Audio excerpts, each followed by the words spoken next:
When Tom Herman took over in Texas 4 years ago, there was considerable optimism that he would be able to turn Hook'em Horns into a national staying power and an offensive powerhouse.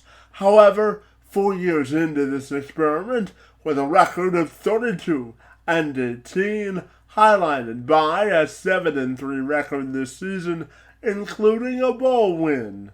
The reality of the situation is, the totality of the record simply was not good enough for athletic director Chris Del Conte, who pulled the plug on the Herman era on Saturday, which appears to be paving the way for the National Assistant Coach of the Year and Alabama offensive coordinator Steve Sarkisian to assume the reins in Austin. So what does the coaching change mean for the future of Texas football? For some answers, I turned to Rex Castillo. He's the sports director and serves as a sports anchor for WRBL News Channel 3 in Columbus, Georgia. He also covers college football for the station. He joined me this week to provide some perspective on the coaching change. I'm Kevin McShann. Let's have this conversation.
Hey Rex, I want to take a few minutes and welcome you to the program, and I'm excited to talk about some Texas football with you this morning. So great to see you once again, and thank you so much for being here.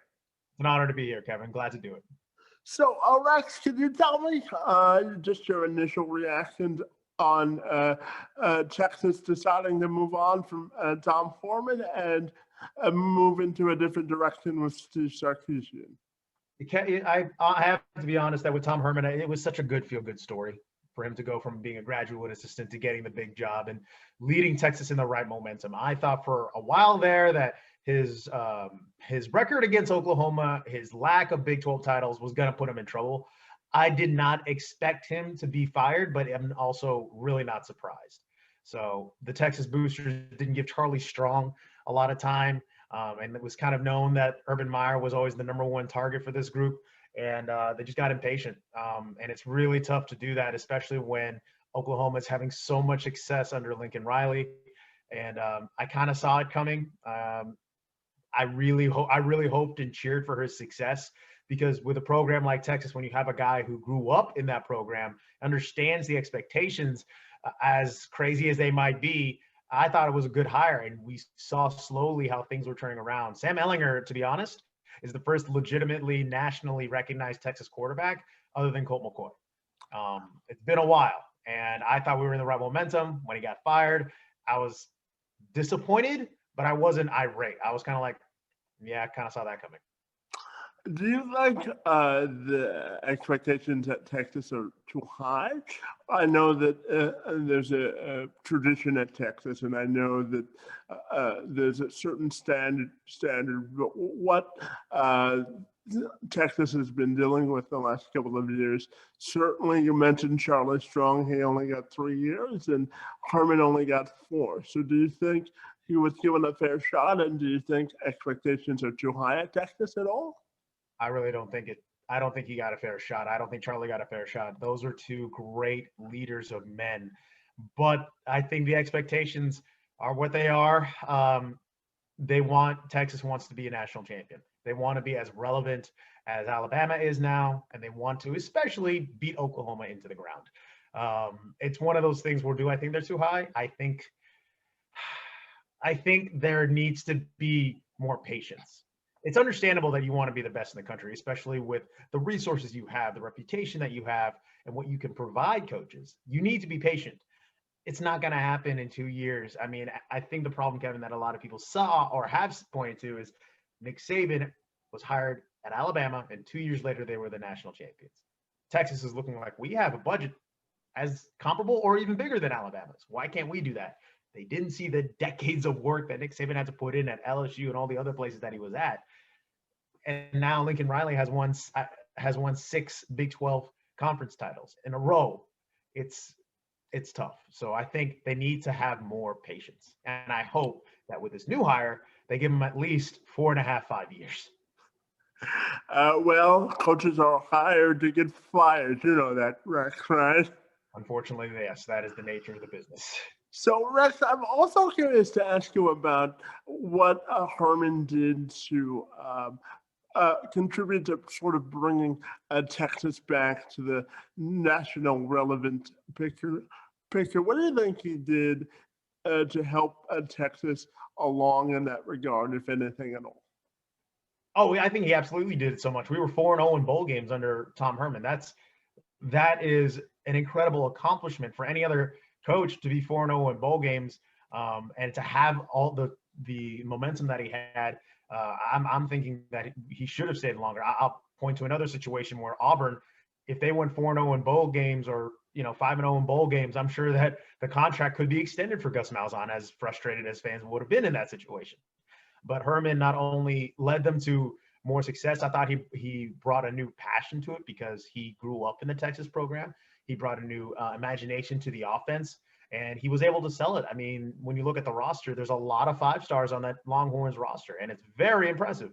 Unfortunately, it didn't turn into results in the win column. So I think he definitely did a ton. Getting a guy like Sam Ehlinger, who, like him, grew up loving the Longhorns. So when you pair those two together, you're able to sell a program that's passionate, that's competitive, and that's hungry. That's what kids want at this level. It's just at this point, it got to a point where, yes, you're hungry and passionate and great, but you brought no college football playoff appearances and you brought no conference titles. Those matter more, unfortunately, in this year's college football. So do you think he'll coach again? Oh, Herman should absolutely coach again. I think he absolutely should. And I hear that Nick Saban has an offensive coordinator opening. So I would think that would be a great, great opportunity for him. Coach Herman is a wonderful human being and a good coach. I think that his record at Texas shows him that he's worthy of a job. Whatever school wants to take openings with him, but as an OC, if he wants to, I know that's a pay cut, a big one at that, but he has a great mind for college football. His resume speaks for himself.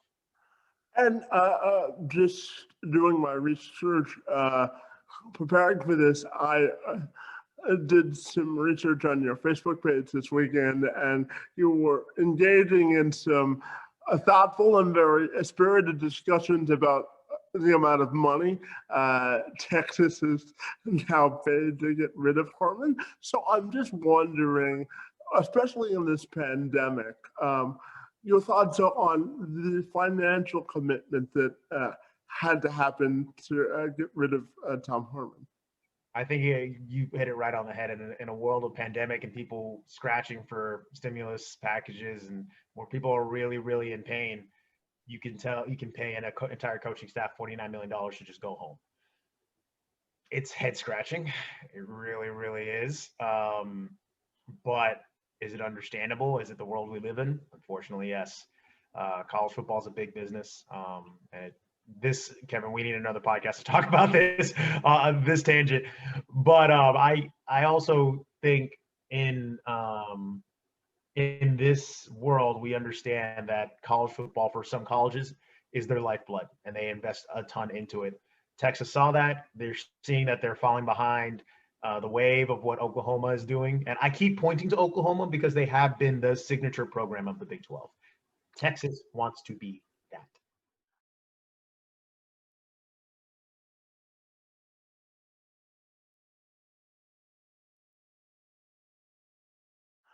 And just turning a page now to Steve Sarkisian, who's taking over. Certainly, he's been wherever he's gone, has developed quarterbacks, and certainly before Sam Ehlinger, Texas has really struggled for that position.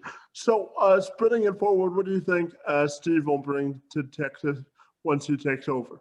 I think that's what exactly what you hit it right on the head there is that he developed quarterbacks. And in today's system, you need, or to build a program, you need a quarterback. You need a quarterback who's going to be somewhat towards competitive with the face of college football. As you mentioned, he's developed quarterbacks in his career. For all your listeners, the list of quarterbacks that Coach Sark has developed: Carson Palmer, Matt Leinart, Mark Sanchez, Tua Tagovailoa, Mac Jones. Carson and Matt Leinart have won the Heisman. Mark Sanchez left a little early, but was on his way to becoming that next dude at USC. Tua, Heisman finalist. Mac, Heisman finalist. That is what Sark can bring to the table. As far as recruiting goes and the quarterbacks go in the state of Texas, that's a guy that you can believe in. Because recently, let's go again back to the Sooners. Kyler Murray, Jalen Hurts, Baker Mayfield. Heisman winner, Heisman winner, Heisman finalist, right? You know what also is crazy about those three, Kevin? They're from the state of Texas. Baker was born in Austin. Jalen is from Houston, Texas. Kyler was from the Dallas area. They left the state of Texas to go to your heated rival and have amazing success. By the way, all three went to the playoff. You're looking at Texas if I'm a booster with that much money, I'm looking at the recruiting department of Texas. What in the bleep are you doing? You can't have that happen. You can't have that happen. Those boys were born in your state. They grew up in your state, and they go to that school specifically. I think Sark can now be a legitimate rival to what Lincoln Riley is doing. It's going to take time, though, and I hope the boosters give him that. And tell me about how you think his presence will help Texas sort of get back into the national picture, because I think when you look at college football, it's a lot better or more entertaining or intriguing if Texas is a national power. Would you agree with that? Oh, I as a fan, yes, I totally agree that Texas as a national power, as one of the historic powerhouses, quote unquote, blue bloods of college football, I think it's more fun. There's nothing wrong with the up and coming powers that need be. Everyone in the SEC believes that they should be considered a national power, national relevancy, because again, I'm in the middle of SEC country. I've heard that conversation a lot. But when you have the Notre Dames, the USCs, the Texases, and the Alabamas, Georgias, Auburns, Florida's all relevant. Michigan, if they're all relevant again, college football just has a deeper root on the national conscience. Well, you just touched a nerve where I am, Rex, because I'm in the heart of Big Ten country, and we're waiting with bated breath to see what happens at Michigan. But that's another story for another day, Rex. I'm also curious to ask you about the biggest challenge that Sarkeesian faces once he takes over for the Longhorns. It's the impatience of the boosters. I think that has to be the most, that has to be the scariest thing for him to see. Coach Strong didn't even get his freshman. You know what I mean? Mm-hmm. Coach Herman had 4 years. Now, I know a lot of people leave after 3 years of college football, but you're not sticking around with your dudes. Like you invest and you recruit, but you're not investing in your dudes. And what I'm thinking is that the Longhorns probably won't expect a Heisman Trophy winner in a college football playoff appearance the second year of Sark's tenure. That's not gonna happen, y'all. Like, we need to be patient. Not everyone has the Nick Saban success in Tuscaloosa. I think that's his biggest challenge. I think the guy can recruit. I think the guy has a resume where finally kids will be like, whoa, I can go to Texas and be that? Because Charlie Strong was given the huge task of rebuilding Texas back to its intensity, which I thought he was the right guy. That Notre Dame win in Austin was his signature win. Tom Herman going 1-3 against Oklahoma, but was always competitive in those games. And 4-0 in bowl games is amazing. But now you bring in Sarkisian, and he has the title of being a Saban assistant now. That's a lot of pull. That's a lot of pull around the country. And I'm curious, before we wrap this up, to ask you about Sam Ehlinger's prospect as he gets ready to enter the NFL draft. First of all, I want to say that when it comes to the NFL draft, we all know nothing. I don't care if you're at ESPN or whatever. We all know nothing because Tom Brady was pegged to have 199 people who were better than him at the game of football, and look where we are now.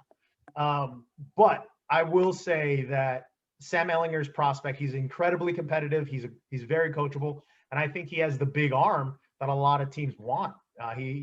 Will he be a quarterback at the next level? I think he's endangered kind of being a Taysom Hill weapon, but I think he definitely could be a very competitive quarterback at the next level. As far as competing for a starting job, he has the tools, he has the mental toughness, and he has the arm. I don't see why not. And Rex, tell me, what do you think people will view Steve's tenure as a success? What do you think he has to do to have a successful tenure at Texas? Couple Big 12 conference titles, competitive enough to be considered for the committee if they don't expand to 8, to be in the Final Four, and you got to beat Oklahoma. Well, those are some. Those are the lofty expectations. Yeah.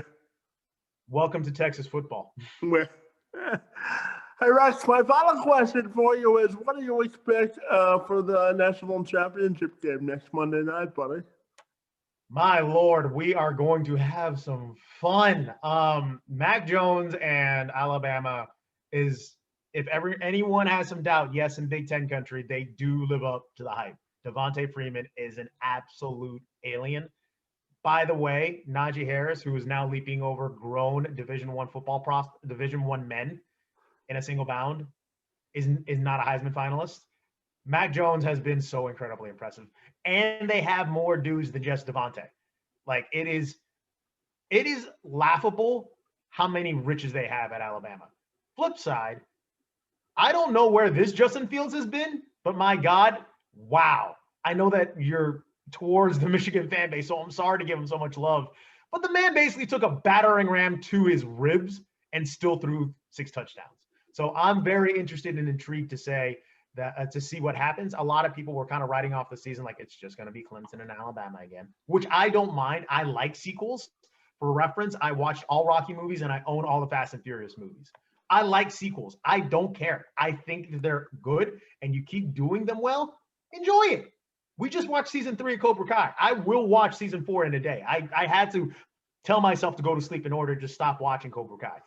Back to where we're at. This is a matchup that I believe is truly intriguing because you have two offenses that can absolutely light up the scoreboard, and defenses, I have to lean a little towards Ohio State because of what they did to Clemson. Now, Bama's defense is always amazing, but they have been exposed in one-on-one matchups against Ole Miss, against Florida.